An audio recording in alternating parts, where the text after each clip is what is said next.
እዩት በእናታችሁ ይሄን ምግብ ሶፍት ስጋው ላይ ስቴኪኒ እዚህ ጋር ፍርፍሩ ላይማ ጭራሽ ሶፍቱ ከመብዛቱ የተነሳ አብሮ የተፈረፈረ ሁሉ ነው የሚመስለው። ምግብ ተመግበን ስንጨርስ እጃችንን የጠረግንበትን ሶፍት ጥርሳችን ውስጥ የሆነ ቆሻሻ ነገር ያወጣንበትን ስቴኪኒ አንዳንዶቻችንማ ማስቲካ ሁሉ አይቀረንም ምግቡ ጋር ስንቀላቅለው። ይሄ የተረፈ ምግብ አላስፈላጊነቱ ለእኛ እንጂ ለሌሎች ሰዎች በልተውት ጠግበውበት ፈጣሪያቸውን አመስግነውበት የዕለት ጉርሳቸውን ሸፍኖላቸው የሚውሉበት ለህይወታቸው በጣም አስፈላጊ የሆነ ምግብ ነው። ምናልባት እነዚህ ሰዎች ከነሶፍቱም ከነቆሻሻ ስቴኪኒውም ስንሰጣቸው ሊበሉት ይችላሉ።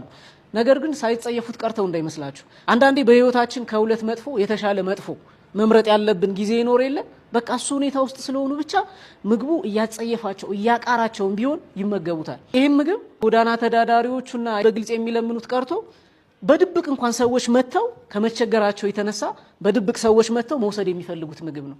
ስለዚህ እባካችሁ ከቻልን ልክ በዚህ መልኩ ቴካዌይ ያደረግን ለሚያስፈልጋቸው ሰዎች እንስጥ።